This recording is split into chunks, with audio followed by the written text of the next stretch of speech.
it open in this final series. Although we are in Champion Select for game number 1, it is eUnited starting on the blue side, while GCU taking the red side this time around. And the ban phase may be a little bit more specialized. We are still going to see the Zac ban coming out from Gold United on the red side, but already some playmaking supports being banned away with, well, you don't want Mad Life ever getting Thresh. Yeah, a little telegraph strategy out of eUnited there, saying we're scared of Mad Life a little bit. Let's take away that Thresh right away. Corki, another champion that's banned out. We talk about Fly playing more for the mid and late game, going for that kind of strategy. Corki's great for that. Early game control, gets the package, can start making map plays with the team, and then scales extremely well into late game, going for that crit heavy build, even though he is mostly magic damage. And we saw Tempo Storm towards the end of the series against Gold United, banning out 4 or 5 different mid lane champions against Fly, but he still bust a couple of champions out of his wide champion pool bag of tricks. We are going to see the Maokai being banned away, so we said, hey, no, they're not stuck on Maokai duty. It's because it's so strong, it's banned away. And I'm surprised to see GCU not ban the Cho'Gath. I mean, it's one of those patches we're talking about where on red side, it still feels like people are not 100% sure what you want to ban.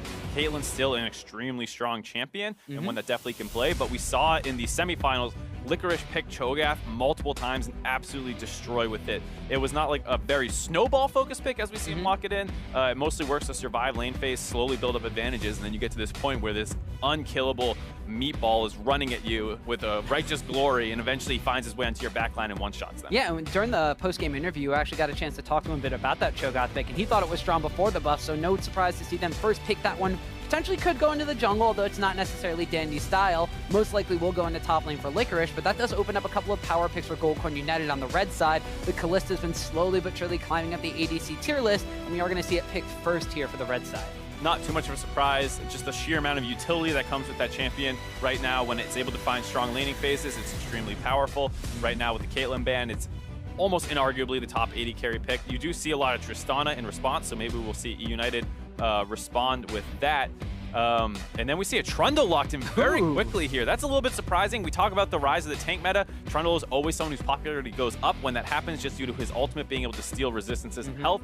Makes him extremely strong against tanks, but this is the first time I think I've seen it on 714. Yeah, I haven't seen a lot of the Trundle myself, with the Sejuani passive being reworked to kind of give her, you know, the extra amounts of resistances. You can steal that away. With the Maokai being banned away, that's been Santorin's kind of go-to jungler here. But, you know, the Trundle still could wind up going into the support role in the bot lane. This is Zeyzal coming out here, so he's done some interesting things. We'll have to wait and see. That's the thing I wanted to point out, is that there's a lot of flexing still going on here, because Cho'Gath, while Licorice, we were talking about playing in the top lane, being super strong, I'm sure Danny can play in the jungle, and then you can even put the Trundle top, depending if they put on another tank up there. And if it's down the bot side, the Trundle still works fine down there, able to sustain up a fair amount. And we're going to see that GCU is going to go with the Taric with the Callista. Not a combination you see quite as much, but it does work well.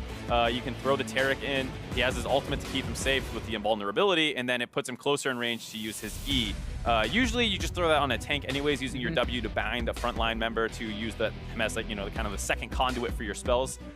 So it's a little surprising to see with the Callista, but overall, it's an extremely strong teamfight champion just in general, so I'm no surprise to see them take the Taric, who also was buffed on 714. Yeah, so we'll see if Mad Life on Taric here. It might be the first look that we get at him on that champion. Of course, we had seen it being paired with the Sivir more recently. We saw some LCS play. I think Phoenix 1 was the one that was busting out that composition. Though that was a little bit more of a run at UComp, and this time with the Callista, maybe a little bit more about the protection and, like you said, the initiation potential for GCU. Lulu and Bard, however, going to be banned out for the side of Gold United, so they may not be entirely buying the fact that this could be a support Trundle, and maybe even just shoehorning it into that role specifically by banning away some of the rest of Zeyzal's champion pool. But it is going to be a lot more mid lane focused. It was 4 bans from Tempo Storm in the last series, 3 bans here from eUnited. The Talia and the Kassadin get banned away from Fly. And it's worth noting, too, that way back in the day, the last time Cho'Gath was seeing much competitive play was actually played in the mid lane, able to become very hard to push out in mid lane, was able to get a lot of you know, lane priority. Not great at roamer, obviously not a great late game team fighter, but very, very powerful in the early game, and then transitioned into just a tank later, similar to what Galio does these days. So we'll have to see. You know, always keep in mind Cho'Gath could always go mid, but not sure yet. Shen is something we've seen a decent amount into Cho'Gath recently, and I've talked to a lot of people about it, because to me, when I watch this matchup, it feels like it's one that Cho'Gath should actually win. Yep. And then what always happens is level 1, the Cho'Gaths fight to the death versus the Shen. They lose the trays because Shen's level 1 Q damage is nuts, and then they're playing on the back foot the whole time. So I'll have to see. Licorice was one of the first people I saw break out the Cho'Gath. I want to see if he has a little bit more mastery of it, or maybe this matchup really is just Shen favored. Well, we'll have to wait and see for that one, as it does look like LeBlanc is being locked in for GBM, so we said that GBM may be a make or break factor here for the mid lane of eUnited. You're going to be putting him on a champion that once he gets an advantage in that mid lane can just transition and spill that to all over the map. Yep, and definitely a champion that benefits from a bit of a 4-1 strategy. Oftentimes you see it in the 1-3-1 back when carries were more common in the top lane, with the Cho'Gath ending up in the top lane most likely, and that Trundle flexing down to the bot lane and Gragas moving to the jungle. The most likely orientation of all these counter picks. You'll see LeBlanc splitting and the big beefy front line trying to protect that Tristana. And the last lock in here for Gold Coin United is going to be Cassiopeia, one of the later game scaling mages in the mid lane. Of course, she will also be able to just wail away on this very beefy front line that eUnited has assembled. You have a Cho'Gath, their last lock in was a Gragas, and it does look like, at least for the time being, the Trundle will end up going into the bottom side of the map. So there's kind of two damage threats and a huge front line for eUnited, but a lot to kind of poke it down on the front side for GCU. This is going to be a very fun game to watch. You'll see a lot of team fighting most likely. GCU's comp is almost 100% focused on 5v5 team fighting and really, really strong objective control. When you pair Cassiopeia with Callista, not only do you have the amount of DPS to burn down neutral objectives, you can also have those Ren stacks built up to make sure it's almost 100% guaranteed secure. So they'll probably be forcing a lot around neutral objectives, whereas on the side of eUnited, with that LeBlanc being able to split push, hopefully they get it going in the early game, and then it becomes too much of a menace to match in the side lane, and then that's kind of forcing GCU into these difficult neutral objective decisions. Well, we heard from Freeze on the analyst desk that Gold Coin United likes playing the later game team fight style. They have some scaling options available to themselves, with specifically Cassiopeia out of that mid lane matchup. We'll see if they wind up taking that objective control that they seemingly have a better composition for and pushing it into the late game, or if it's going to be the big beefy tanks from eUnited barreling down on them in the early game. eUnited throughout the Challenger split has been a little bit of the faster team, or Gold Coin United are a little bit more slow and steady, but it was GCU that came out ahead of them 3-1 last split here in the finals. You see once again GCU drafting to that slow and steady style, while Callista can play aggressive in the early game, and Rikara statistically is the best AD carry in Challenger. My favorite way to prove it. Yeah, you're right. Who needs to actually have an opinion when you can just look at some numbers? But he will be kind of the pressure point early on for GCU most likely. It is a matchup that probably should go in their favor. Have to admit, I haven't seen a ton of support Trundle recently, but it's generally speaking not very strong at harassing in lane, and Tarek does have some ways of contributing with the stun at range, so we'll have to see. Both bot lanes have a little bit of a sustained. Trundle's passive healing him up. So we hop into game number 1 of this 2017 North American Challenger Series Summer Final.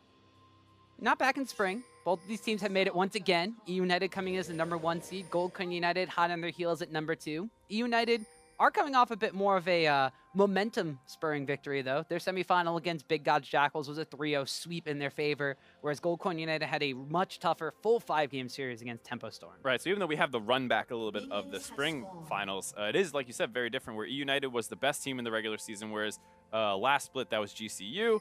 This time around, eUnited has a very easy victory in their semifinals over Big Gods Jackals, who were pretty clearly the 4th place team, whereas Tempo Storm was hanging around GCU and eUnited the entire regular season. Those were the only teams that they lost to. They actually beat everyone else. So Tempo Storm was a pretty staunch opponent for GCU to beat, but they definitely are coming into this with a very different overall season compared to spring. Both of these teams have made a lot of changes throughout the offseason, made a lot of changes on the Rift as well. We saw Gold Coin United, their later game team fighting scaling style, kind of coming online a little bit earlier than we saw during the spring split. Have been able to take a little bit quicker victories, whether that's a symptom of them gelling a little bit more as a team, with Fly opening up so many more options for their team compositions out of the mid lane, or if it's something with 714 being a little bit of a faster patch, we'll have to wait and see. But on eUnited's side, they have kind of stuck with the same core of now their rookies turned into sophomores, as we have Licorice, Deathly, and Zazel on the map, but also a lot more contribution out of their mid-jungle synergy. Danny this time around is not on that kind of hard carry style jungler, so I'm very interested to see where his pathing actually takes him compared to Santorin, who is content to sit back and farm away. It'll also be interesting to see if that kind of influences GCU's prep a little bit, because you heard them talking about having 2 very different styles. While the Gragas can turn a lot of early ganks, you can obviously play aggressive with it. it is not necessarily what GCU might have been predicting if they're saying, okay, well, we expect some Kha'Zix priority and things like that. You see both of these junglers starting on the bottom side of the map and finishing up on the top side. Santorin taking a little bit more damage from his red buff, but he will be smiting that one down, finishing just a couple steps behind his opponent in Dandy in the jungle, whereas on the top side of the map, the Shen and the Cho'Gath matchup not going entirely in favor of the Shen early on, but Dandy's going to be the first that makes a move in the mid lane. Flash body slam. Fly going to flash forward, though. He winds up picking up first blood. He gets a trade kill in this situation, almost takes down Dandy as well. But on the top side of the map, Santorin strikes at his own jungle gank, and they take down Licorice. Nice early game advantage out of GCU here. They turn the 1v2 in the mid lane. We're saying that's something that was Phoenix's kind of play. Fly showing he can pull that one off as well. Gets the kill onto GBM, goes down for it in the end. And meanwhile, on the top side, this gank was happening. Licorice winning this 1v1 early on. We were talking about maybe Cho'Gath does actually win this matchup, showing like it should.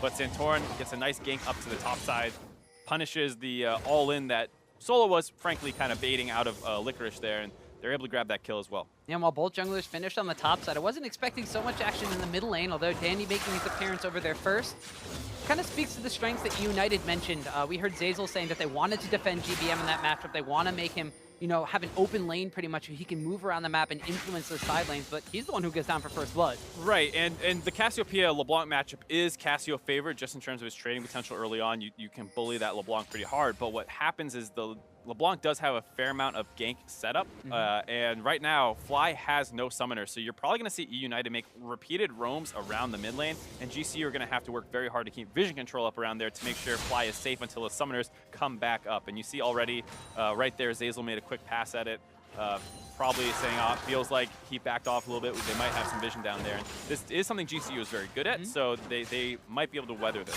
It's very true. When you think vision control in the Challenger Series, you think of Goldcoin United. Not specifically because they put the most wards down on the map, because they control vision and deny enemy vision. You see the trading power of that support trundle coming into full effect here is definitely on the Tristana. A-okay to just rain down the pain with that explosive satchel, or sorry, explosive charge. Satchel is the Ziggs one. Getting confused with Freak on the desk now. But the Tristana trading power coming out slightly ahead. And we'll see both supports probably heal up slowly. Like we said, Trundle has that passive, getting health anytime something around him dies. And then on the same time, Tarek has his Q, which, like we were saying, was changed on 7.14 to build up charges a little bit differently.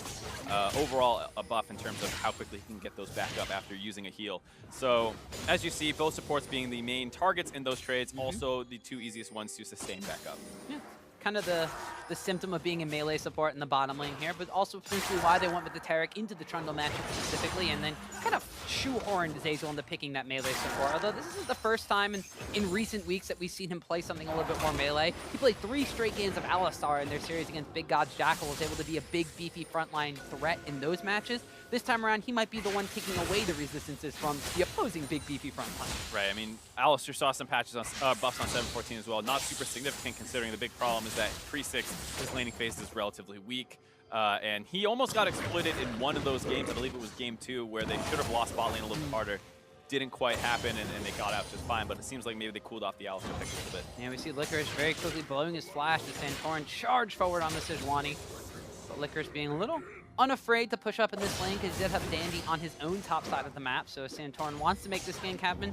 The opposing jungler will be right there. We see both top laners hitting level 6, so now the Shen Stand United is on the map, but the Cho'Gath delete feast button is also available. And you see what we're talking about with GCU's good vision control early on. They have a line of wards up in the top side here, as well as the top Scuttle Crab protecting Solo and that angle of attack onto Fly. And then the bot side, they also have a couple wards down there, as well as the Callista Sentinels roaming around. So they've done a really good job setting up a nice defensive perimeter to make sure that they can kind of scale a little bit through this early game. So Goldcoin United have pretty much everything that they need vision of right now lit up, although Dandy has kind of weaseled his way in through a little pocket of vision into his opponent's jungle. Red buff will be coming up in just a couple of seconds, so it looks like Dandy might be trying to make his way on that side of the map as GBM's going to make his own first roam. GBM heading up on the top side. Dandy's already here. The wave is going to be coming in a moment. The dive is going to come over, and GBM hops the wall. Yeah, they knew GBM was coming. I don't think they know Dandy's here. He's going to jump onto Solo, but just at the dodge shield coming out from Shen, the root will land from those chains, followed up with the Rupture Sun. Tons of CC as the Silence lands as well. The Feast Over will end up landing on Santorin instead of Solo, so they're not able to finish the kill. Not quite able to get enough CC in there. Dandy, not 6, did not have the knockback to put Solo in range of Licorice to get the Feast off onto him. He's able to just barely get out of there. Very dangerous overall. Minion wave's still going to go in. eUnited backing off the pressure. Casio pushed in the mid lane, so people are going to go reset back into their respective lanes.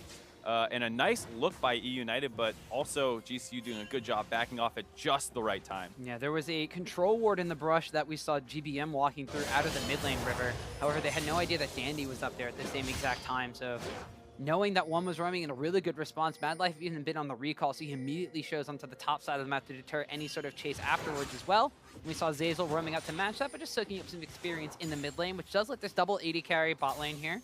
Or the Tristana and the Kalista in the bot lane just kind of sit to themselves and farm up a little bit. Not a lot of action going on the bottom side of the map, despite an Infernal Drake being the first one that we're going to see in this matchup. So even the Dragon RNG really wants to see these two teams tussle back and forth, but we'll have to see if there's any sort of priority placed down onto getting the Tristana ahead of the Kalista in a matchup that the Tristana is normally slightly favored in.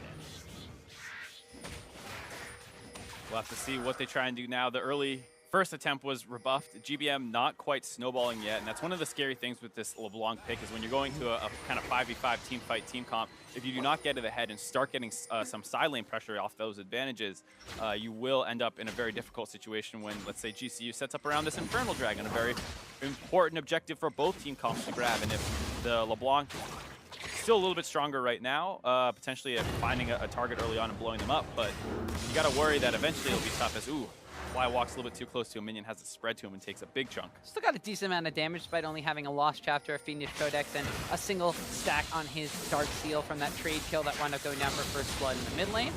Although, of course, with GBM taking teleport on the LeBlanc, his late game pressure in teamfights, if he's not super far ahead, may not be to just blow up and one-shot one person, but he does still have a little bit of that split push pressure, which is something that eUnited has been able to utilize quite effectively. We've seen, even when GBM hasn't had the best performances on some of the matchups in the mid lane, like his Talia pickup, he still has that side lane pressure he can put down in the later stages of the game, which is kind of the evolution of him as a player. Well, and he's always just been a fantastic late game player. His Vladimir sometimes in lane has struggled and not really gone ahead, and then out of nowhere, he's blowing people up off great flanks and engages.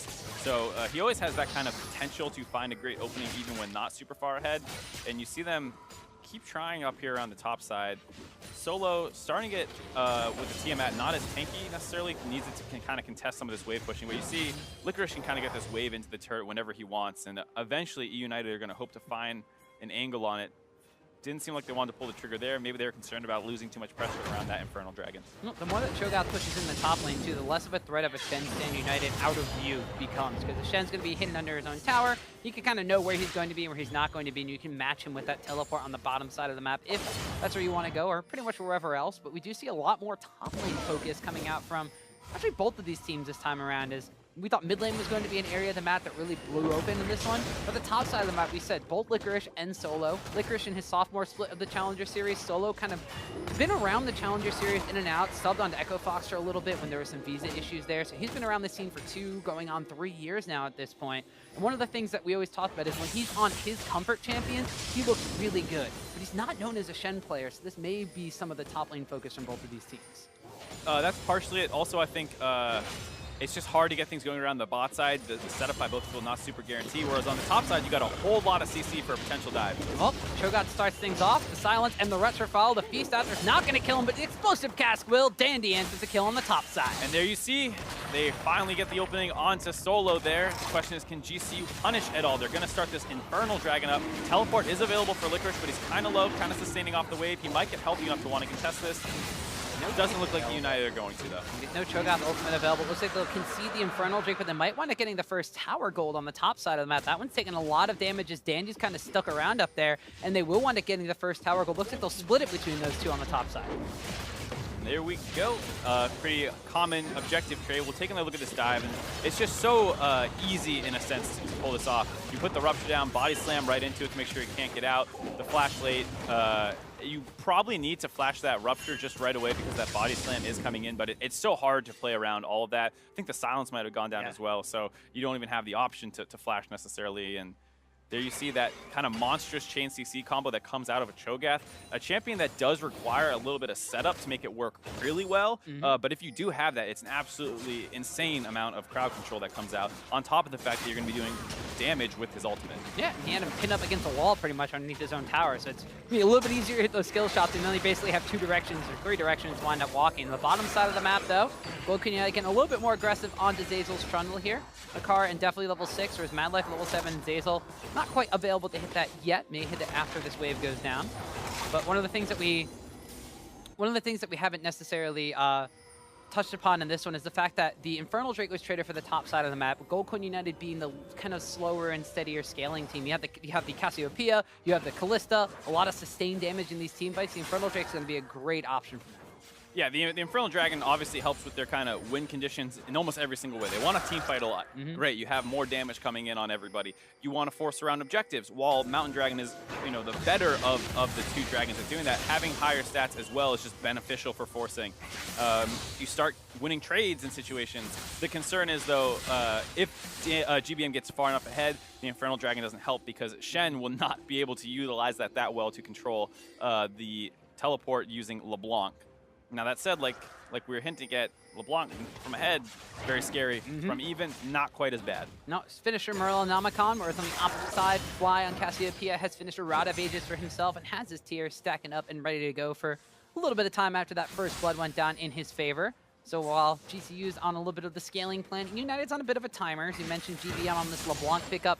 Kind of wanted to make things happen on different parts of the map. Well, it was Dandy this time around that on a tankier pick, instead of being the hard carry out of the jungle, despite having 2 kills to his name himself, so I guess he's still kind of in that mentality. Still going in. He's been the one to really influence the other sides of the map, and now we'll see without Licorice has been freed up, are they going to start utilize some of that eUnited teleport usage that we've seen out of them during the regular split? That's a big thing about why I feel like Santorin's been struggling to find an opening a little bit this game. After that one, the top side is just, you have to worry about the teleport coming in from the mid laner, so if you try and force around that bot side, they probably will have a numbers advantage unless Cassiopeia is already on the roam, or is containing the LeBlanc, who, for the most part, has had pressure in this matchup ever since that initial gank attempt came in when she did not have any summoners available. So it's been a tough look for Santorin here.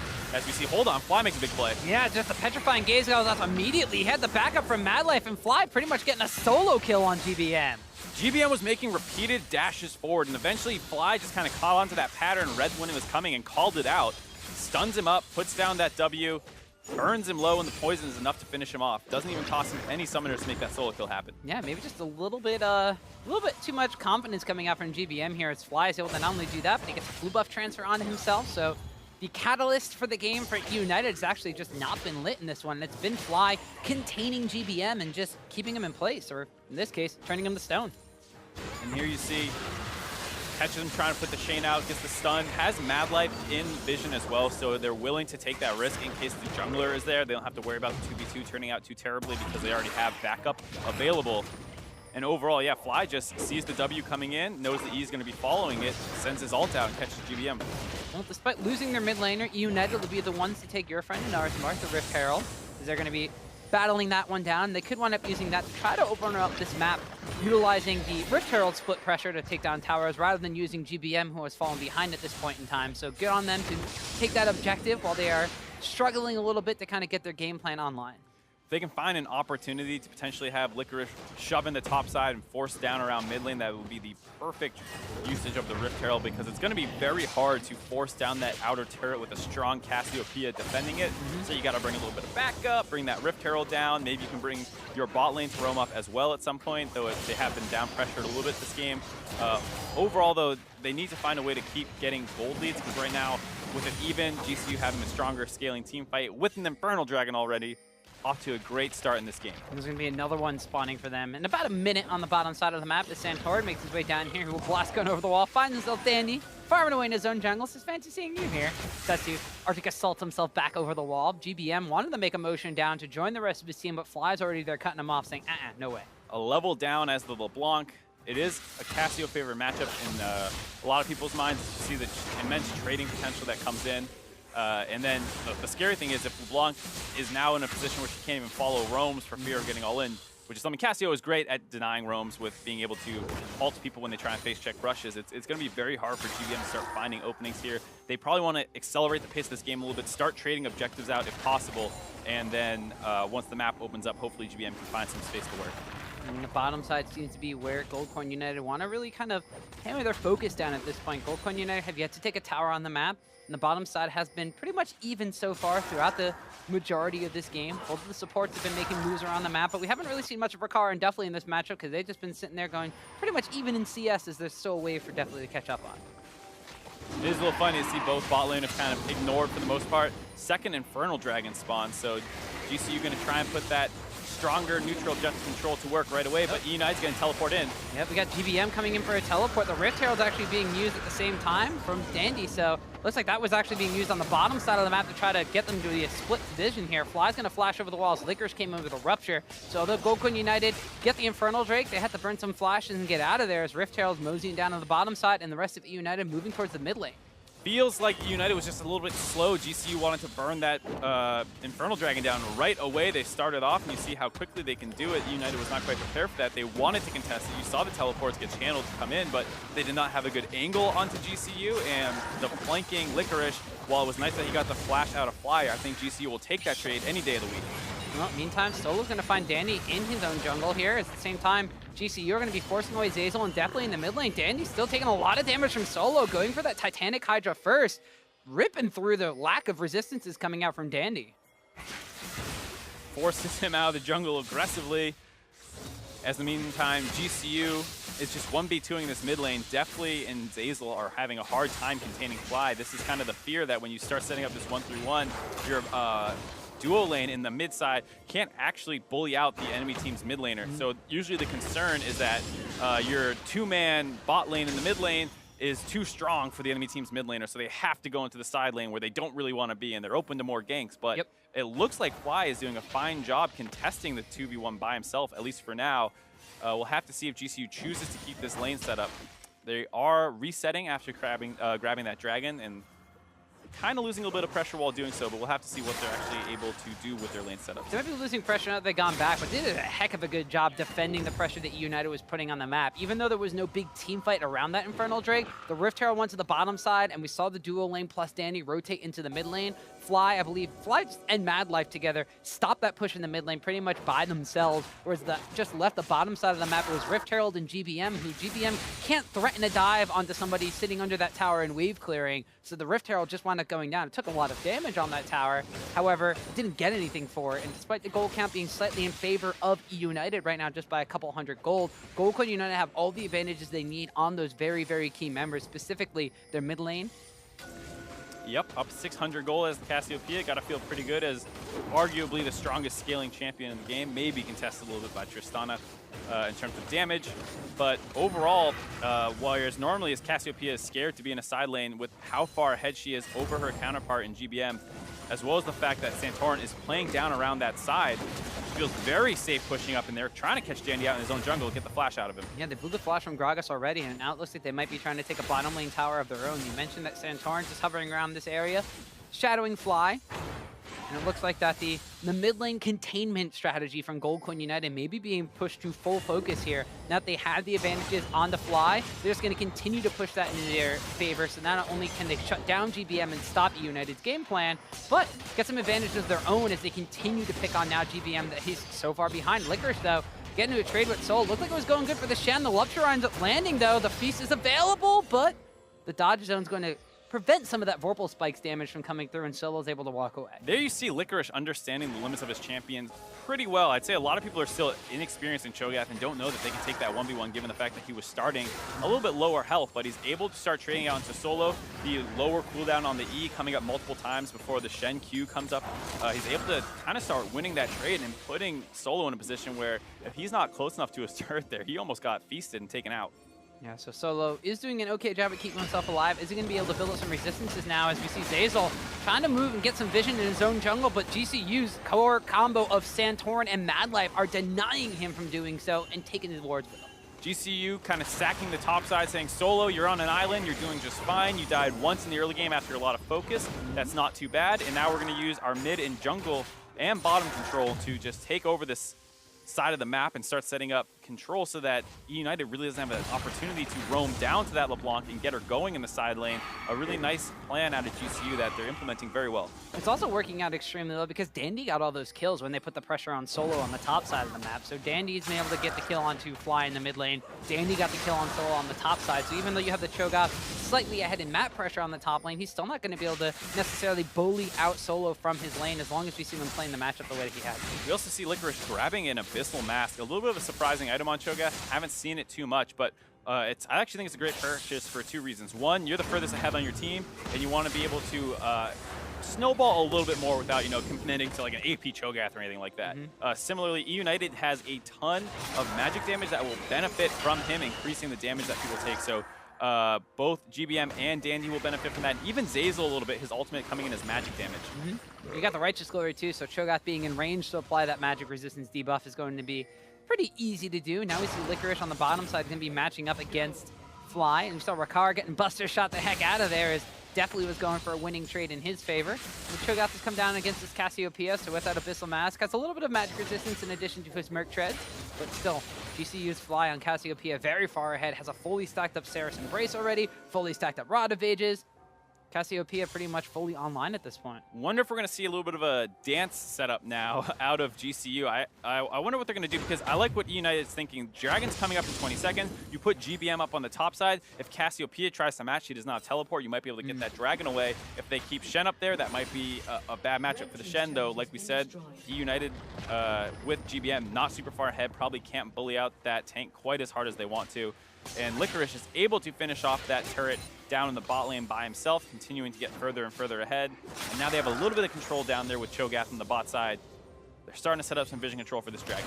So while their early game plan hasn't necessarily worked out for them, eUnited with the threat of the double TP are now making rotational advantages on the map. Like you mentioned, GBM's threat of a teleport coming in from the top side. You have to send Shen to match that, which means that Cassiopeia has to go on the bottom side against the Cho'Gath, and Cassio needed to go back, completing pieces for her own Morello Nomicon before this Dragon was going to come up, because GCU, they want to continue stacking up that late game Dragon win condition.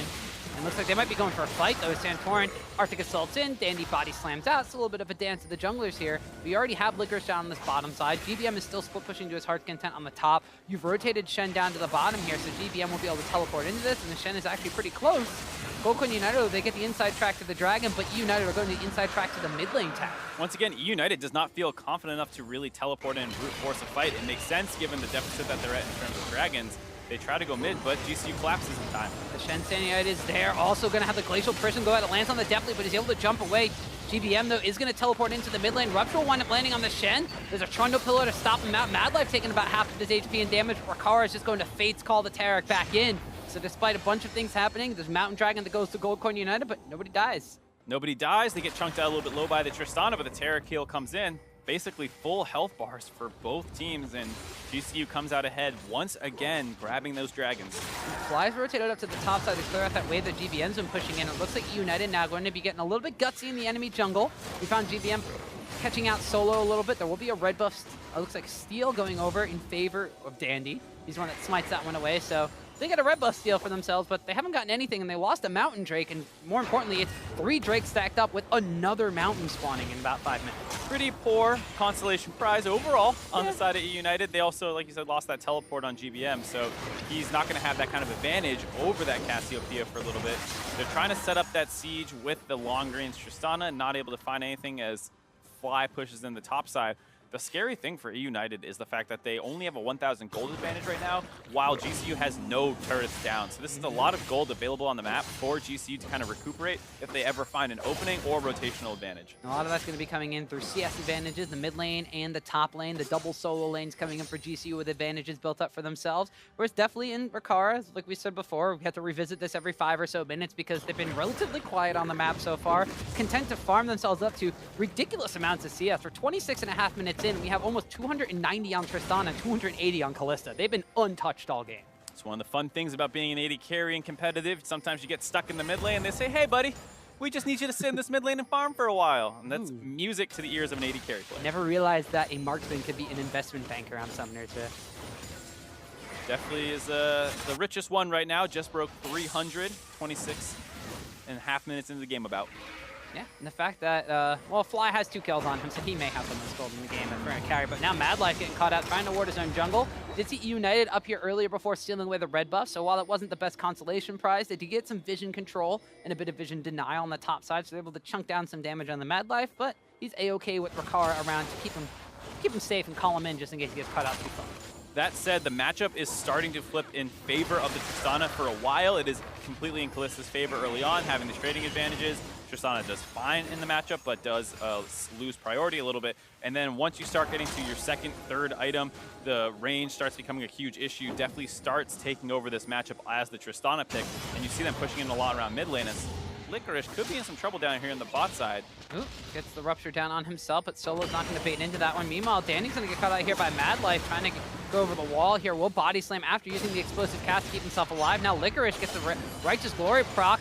Rupture's going to land as well. The Feast is still available. The Vorpal Spikes go up as well. Licorice with the Feast. He gets a solo kill on Solo. Licorice once again demonstrating he knows the limits of his champion in that matchup, even though he's down health. He has a big burst tool available. Shen has no way of putting in that final damage that he needs to actually finish off the Cho'Gath. So Licorice kind of baits him for a little while and then just keeps dropping him lower and lower, and then he feasts him for a huge amount.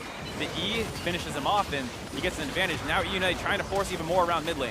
Yeah, we see definitely still wailing away on the tower though. His team's getting caught in combat. He gets Glacial Prison on the backside, so there's no Tristana damage, followed up by the Petrifying Gaze. He gets taken down and the rest of eUnited fall as well.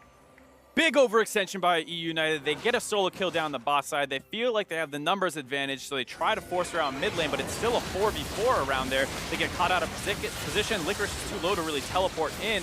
Doesn't even try to.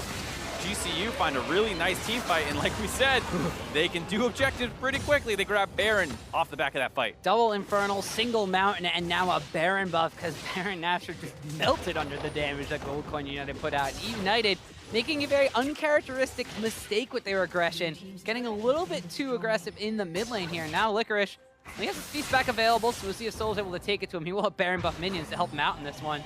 We see Licorice actually might be caught up here, but he is going to wind up walking away. The Shen taunt should be available just in a couple seconds, but well, Solo's still giving chase. Look, he's just his own way.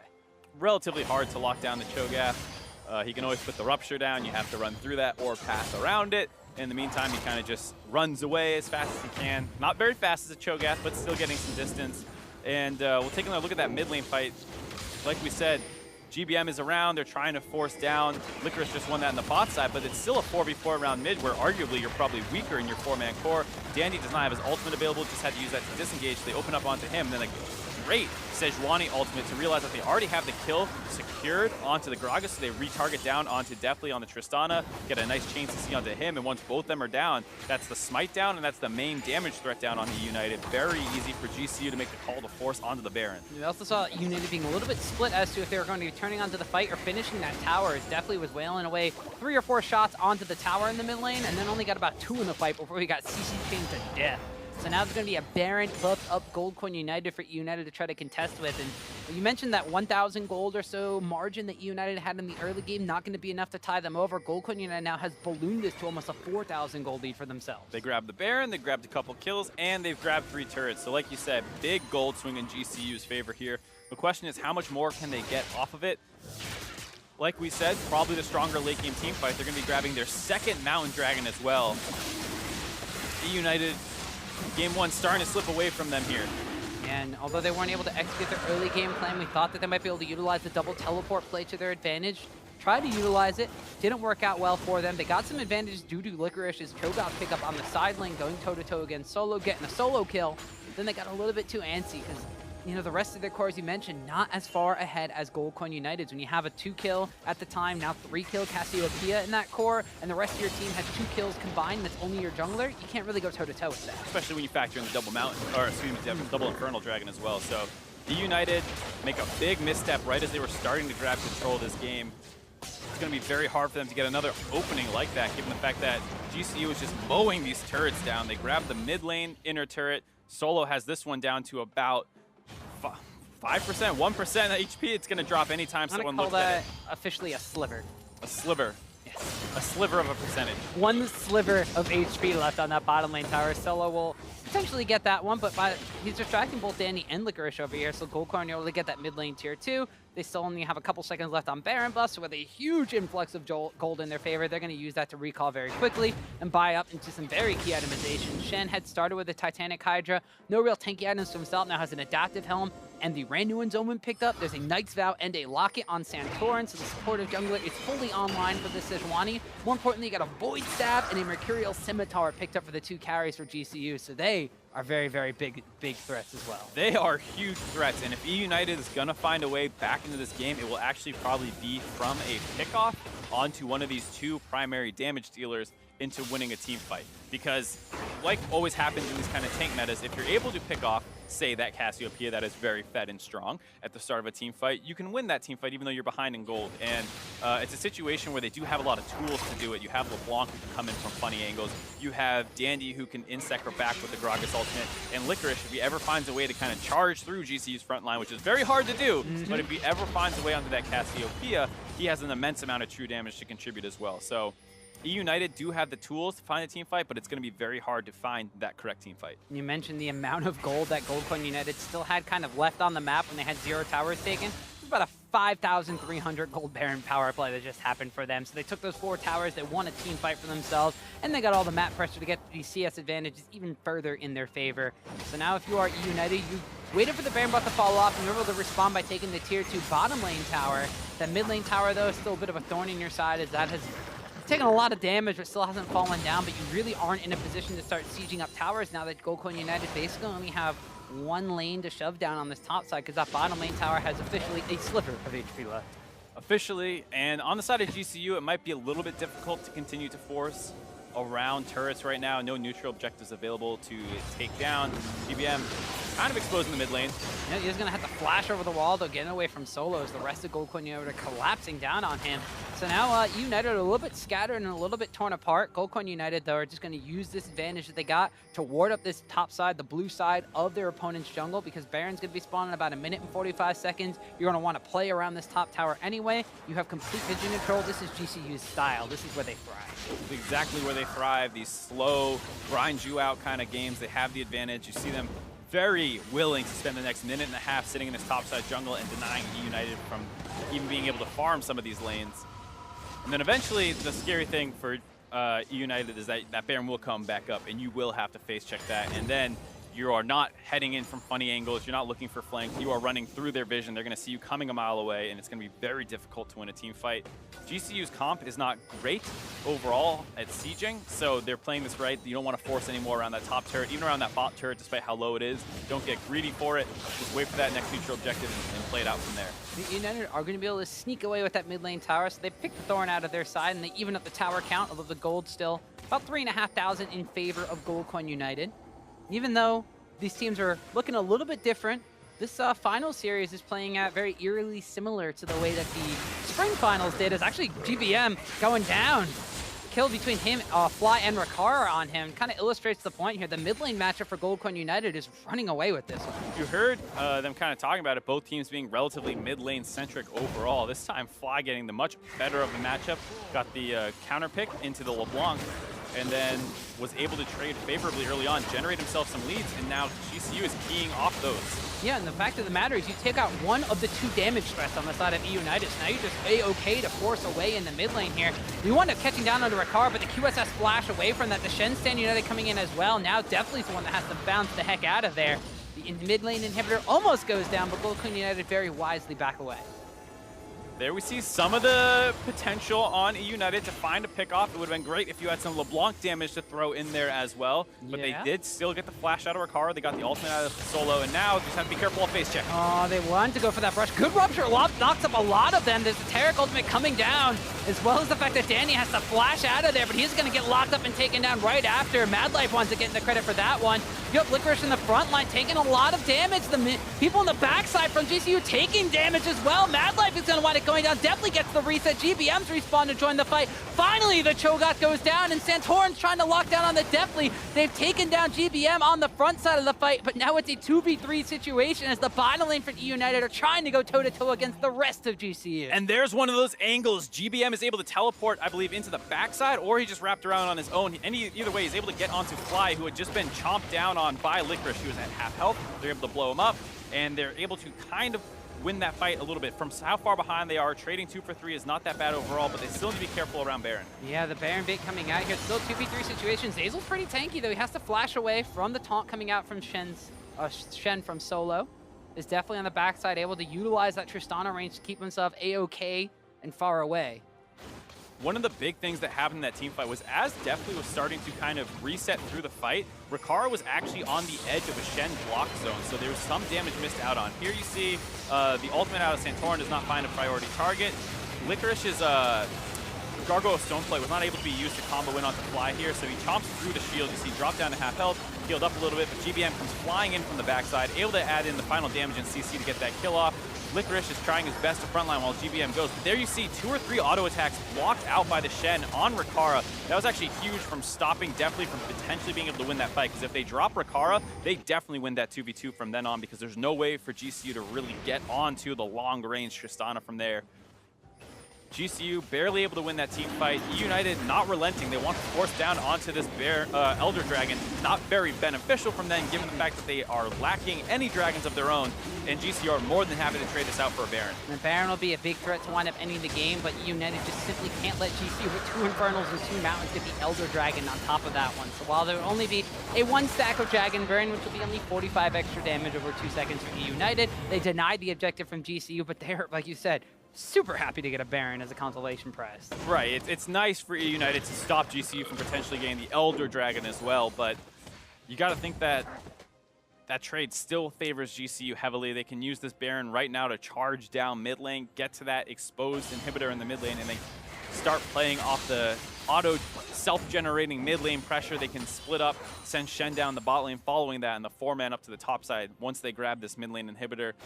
eUnited can potentially try and defend, see if GCU overextends trying to walk in for hits on it. They do have a relatively short range comp, like we were saying, and it's a small choke point that they have to walk through. Dandy and GBM might be able to combine again to find an angle onto Fly or Rikara. That mid lane inhibitor is exposed, but it looks like GCU are not content to try to fight over this one while the Elder Dragon, despite not being super powerful for eUnited, is still active. Now Dandy trying to get a catch onto Santorin, they knock him back in. The Shen Stand unit has been burned just to save the jungler, so they do wind up getting a very key cooldown off that, as well as the Gargoyle Stoneplate being used by Santorin. A good look overall by eUnited, able to chunk out the enemy jungler as well as get some key cooldowns off GCU side. They do lose Dandy's ultimate to do so. GCU does not really need to back away. They can keep Shen grouped up a little bit, but they are taking it a little slow here, not actually able to do anything with the Baron buff quite yet. I understand being scared of an Elder Dragon buffed up enemy, but it's not that much true damage burn that they're going to be getting. The fact of the matter is that Elder Dragon burn's only going to last for a little less than a minute, so they will still have the Baron buff for a bit of an extra duration from that, but they're going to force down on the last remaining outer tower on the map, as that sliver of HP bottom tower fell a little bit earlier. So now Gold Queen United, at this point in time, you're 40 minutes into the game. The gold leads aren't extremely telling, but the fact that this is a 7,000 gold advantage now in favor of Gold Queen United, that's translating into huge leads. You can see right here on the bottom of your screen, about 3,000 advantage in the mid lane, which is basically a completed item for Fly over his opponent of GBM. As well as the fact that, generally speaking, Cassiopeia will outperform in late game team fights. That said, Deathly is pretty much on pace with everyone else in the game, so he's done a good job farming up. You see it sitting at 468 CS, and he's going to be able to be kind of the main focus for eUnited. He's able to jump forward in team fights and kind of get in on some of those pickoff attempts and just throw that little last bit of damage you might need to find the kill. It's going to put a lot of stress on Deathly and the rest of eUnited, honestly, to find these kind of crazy angles, but that's what you got to do on the back foot. He's going to have to as the inhibitor falls here. He's the one in about 1.5 damage threats here. The Cosmic Radiance comes out from Mad Life, keeping the entire team safe. Licorice is on the backside, tanking as much damage as possible as Danny's going to body slam in. The Rupture falls off as well. Fly pops the Stairs Embrace, but will go down. Now Deathly's jumped onto Rikara, but the rest of GCU turn onto him. They've already dropped GBM and Licorice, but Deathly stays alive. He flashes back over the wall. He's kiting back onto Santorin. Zeyzal and Dandy are in the front line trying to keep their Tristana alive, and the carry is coming through big in this one. Leapt into the fray, gets locked up by Solo, but he's not going to go down. Hops away yet again off of another reset, and these tanks will not die. GCU lose 2, eUnited lose 2, and that's it. Oh my god, Deathly spent so long hitting on that front line, and it's just so hard to melt through them. They have shields from Shen, they have healing from Mad Life. they get a great fight in terms of finding Fly early on. Once again, kind of pushed off to the right side of that team fight. Multiple people jump onto him and get that kill. Rikara as well getting focused down by Deftly, who has to spend the whole rest of the fight trying his best to kite out, hitting the closest target, but it feels like this might just be a situation where the enemy team is so tanky, you're not actually able to snowball these fights completely 5-0. Definitely already at full build for the most part and could not chew through the 3 frontline members of GCU on the tail end of that fight. Yeah, as we saw, this one started off pretty good for Gold Coin United because they wind up taking that mid lane inhibitor. Licorice is being locked up on the backside by Santorin. Dandy actually starts off this engage with a decent explosive cast, gets the Cosmic Radiance out early, but then still, it's very difficult to take people down despite them not being invulnerable. And Fly ends up in just a very strange position here. He did not kite back with Rikara and keep the backline members together. That's pretty much what you want to do. He ends up going more towards the right side, which is exactly where the members at eUnited wanted them to go. They can hit them over the wall, they can jump through that gate, and they're able to find him. And then after that, definitely continues on to Rikara. Playing these fights very aggressively. I like taking the risks. It was difficult to find that kill on Rikara, but if you're not willing to put yourself in a position to die, you're not going to get kills. So I like that Deftly was trying that. It just ends up in a situation where once they get that kill, they can't do much. Here, GVM tries to find Solo. He's going to be able to use his ultimate to get out of there. Almost caught out of position. Yeah, still winds up utilizing the Stand United though, so that's going to be on cooldown and not available to kind of keep Fly or Rikara alive in this next fight. We saw Gold Coin United. They traded the Baron buff for the Elder Dragon. They were able to take 1 tower, but basically that was all the gold they got. About half of that 1 tower they took down, plus the 1525 from the Baron buff going down. This was about 1.9k Baron power play for Gold Coin United. So eUnited are doing good at hanging tight with Gold Coin United in the part of the game that they really shine in. It's really kind of become the Deftly versus Fly show at this point. The late game Tristana is fully online. Fly is at late game Cassiopeia and basically has been for the past 13 minutes or so because he got so many advantages in the early game. But the big question mark is going to be, can GBM get those flanks? How tanky is Licorice? And what does Rikara add to this comp? As he is himself is 3-1-6 now on this Callisto. I think the big thing is just those double Infernal Dragons. You saw if you had a little bit of bonus damage to try and punch through some of those tanks, for how long Deftly was hitting them would have been super beneficial, but it's on the side of Fly, so even if he goes down, luckily, the side of eUnited does not have any of those extra bonus stats coming in. And like you said, Rikara, how does he fit into this team comp? Well, he just needs to kind of survive and keep peppering in that damage. Even though he does not have a super crit-focused late game scaling build, he will still do a fair amount to most members on eUnited. Sure, Licorice, Dandy, and Zazel have a fair amount of armor, but he does have the armor pen. He can just keep those stacks up. And then if they're actually in a position where they're just focusing down frontline, the frontline will never be able to do enough damage to Rikara, most likely to cut through all that life stealing that he's going to have with 3 items overall that can give him more health back. We also have a lot of loyalties being pledged in this game. There's a Knight's Vow on both junglers and a top laner and a support. So the support for eUnited Zazel is bound to his ADC and Deftly. We see Dandy, I believe, being bound to GBM. So both the damage deal is covered for their side, as well as now on the side of GCU, Santorin, I believe, is bound to Rikara, whereas Shen for Solo is bound to Fly. So they're going to want to try to start this one off with a face call, but Dandy and Licorice from the front line. Cosmic Radiance is going to be keeping pretty much everybody invulnerable in this one, and they're trying to chew through Licorice extremely early on. Licorice has to exit to the backside of the fight, but they haven't touched Deftly. GBM trying to cause chaos on the backside, but Zazel's going to wind up falling first. Dandy will follow after that one, and now there's no Knights for the front line of eUnited to pledge loyalty to their kings of damage in the back line. Gold Coin United with 5 members strong are to be pushing down this mid lane. They turn around to try to catch GBM. He tries to flash away, but he gets locked up by the Taric Dazzle. He's going to get stunned up by Santorin, and he's going to barely fall down there as Solo finally gets the kill. Another nice attempt by eUnited. You saw Licorice get his feast off again onto Fly, but he did a great job kiting to the right side. And even though he ends up right next to Deftly, he's avoiding GBM, who is collapsing from the top side of that river. So he kites away from the burst damage of GBM. I believe he has the Taric ultimate as well, so Deftly goes down, and there he goes! They cut off the hop from Deftly, and even though Licorice is alive to tank as much as he can, there's no damage left. Gold Coin United, 46 minutes into this matchup, are going to take game 1 of the Challenger Finals. It was difficult. eUnited put up a great fight in those late game team fights, but they finally have one where Fly does not drop early on. He's able to contribute massive team fight damage, burning down the tanks. And there you see, that's the most important thing on the side of GCU. Kill the enemy front line. No one can protect Deftly. They have to back out of that fight. As you saw, eUnited's game plan for the early game didn't necessarily go according to, well, what they had written down. GBM was contained in the mid lane by Fly and even fell behind in that matchup as the LeBlanc teams the Cassiopeia, maybe in favor of Fly's champion pick overall, but Goldcoin United basically stuck to what they wanted to do. They stopped GBM from being a big factor on the map. They lost a little bit of pressure on their top side by giving Solo a tank versus tank matchup, and one that we saw that Licorice was very well versed in with the Cho'Gath pickup against the Shen, but they waited for the late game. They scaled up accordingly. They prioritized the dragons very well, considering they got so many late game great scaling dragons, and they eventually came out ahead in the later game team fights. I feel like this is going to be a great series overall, though, just because so many things went in one team's favor, but not the other teams. You can talk about all the dragons and early kills that worked out for GCU, despite it was eUnited kind of looking for some of those plays. They got those early game advantages kind of snowballed through dragons, but despite that, eUnited still did a great job finding openings in team fights, getting on the Fly 2 fights in a row that kind of kept them in this game and stalled it out for a long time. It's one of those things where you change a couple of these variables up. Maybe Licorice doesn't end up on Cho'Gath because he had a great performance. Again,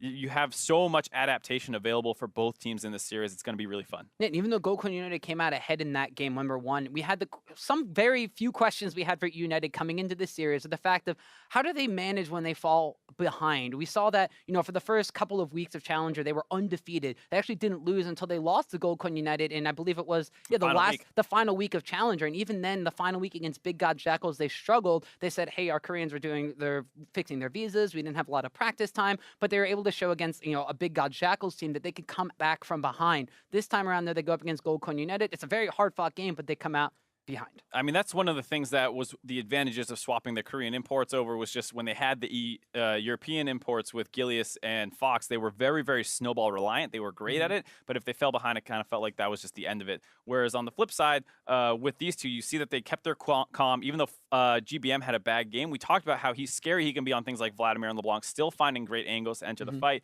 and pick up some kills despite being very far behind. Goldcoin United found their own advantages and hung tight with eUnited throughout the early game, but for more on the GCU win, let's check on in with the analysts. Thank you very much, Tom. And guys, Goldcoin United, the second place team, Sneak, comes up and takes a really big win here, and it was a lot of the gameplay that we've expected them. They got the set plays, and they were able to do what they did throughout the season. Yeah, honestly, pretty pleased with them, and I think it seemed like they played the patch very well. They ran a high damage carry in the mid lane, high damage carry in the bot lane with the Callista here. Both teams are essentially running triple tank here, right? And when you run triple tank, you know what's not good? Assassins in the mid lane. You know what's also not good? Getting counterpicked on your assassin in the mid lane. I actually thought the champ select was really awkward from eUnited, where you could tell with the Caston band they're setting up for a LeBlanc, for GBM, but it's like, okay, but we're in a metagame where they've already shown you 2 tanks. They still have to pick a top laner because they picked Tarek and a jungler. So it's like, okay, they're going to pick another tank. So not only are you going to pick a bunch of tanks and, not only are you going to pick a LeBlanc with a standing Cassius counter, but you're going to pick a LeBlanc where you've got a bunch of tanks where the Cassius wants to be played anyway. So like they double countered themselves with the LeBlanc pick, both against the enemy comp and providing an easy counterpick on the side. Well, they did pull out the Trundle. They thought maybe we'd be able to steal some resources out of the tanks using Trundle, but that didn't quite happen there, Freeze. It didn't quite happen, and then again, you have Fly that will always want to play late game champions, right? And then you know that there's still Cassio that's very good versus LeBlanc. Yeah. And you still pick the LeBlanc, and then just to get counter, you give GCU everything they wanted.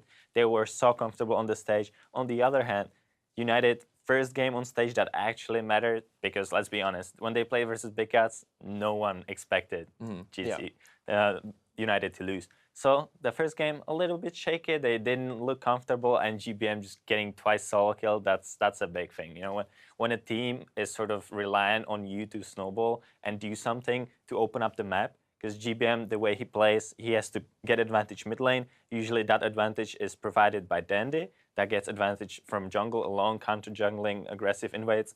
Then they gank together mid lane, and then GBM runs to side lanes where he puts pressure on the side lanes, ganks them or dives them, and opens up the map by taking the turrets. If your mid laner solo dies, that's not gonna happen. That's pretty rough. That's right. And it was very difficult for GBM to get going, and we have a couple of replays here showing Fly just taking it to GBM, and it was all by himself, especially this first one right here. That was a bit most miscommunication by their jungler, Dandy and GBM, yeah. he was baiting sort of, he was playing aggressively. He always plays like this aggressively, but then it backfired. And here, this is just Cassio playing versus LeBlanc. You can't jump at this stage where at level 6 she can always stun you, she can always 1v1 you. At this point, when GBM gets shut down like that, United were lost for a long time. They didn't know what to do. They gave a lot of pressure up. All the dragons went to GCU, Centaurian secured them. And eventually, GCU is pretty bad at closing the games. You know, like they were scared doing solid 50-minute. Yeah, they're usually scared of doing barns. They don't wanna risk it. So it takes a long time for them to close out the games. Where actually the Tristana from United came back, they started team fighting. But then again, if GBM had anything else, then LeBlanc, it would have been such a different story. Because LeBlanc late game versus triple tank, we talked about it. Yeah. It does absolutely nothing. And definitely one of the issues with being behind is that once there was some team fighting that was happening, they weren't able to get the damage out. And again, another replay that we had in the mid lane after a long period of farming 28-30, GCU finds the picks that they need, get 3 kills and the Baron.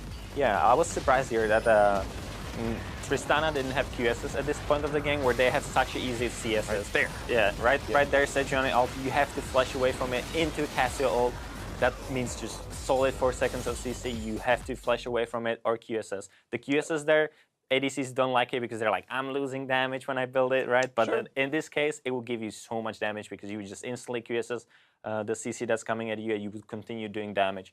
So that was surprising for me as an ADC that he didn't opt for the QSS where he needed to do. And talking a little bit about item build, you're talking about the QSS there. Freak, you were also talking about the fact that there just wasn't a lot of damage coming out of the AD carry role in this meta. Right. So to be fair to not Zazel, sorry, to definitely here, he did do the most damage in the game on Tristana. He played real well.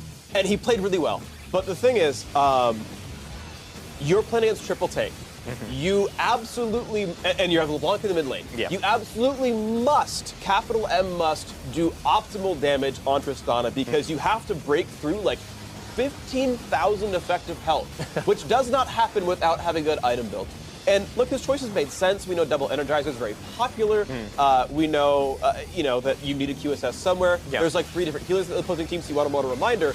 But you need to kill the tank somehow. And Lord Dominus regards Hurricane instead of both Zeal items, and an Essence Reaver so you can get Rapid Fire back up are all going to be DPS upgrades. When you're hitting 3 tank level Hurricane bolts, it's all going to be more damage. Yeah, and look at Deathly here, great positioning, but he just doesn't have enough damage to get out Exactly, this team fight is like, he played the best he could. He couldn't have played this team fight better, but then you look at this. He kills both the carries, and then he has no damage versus tank.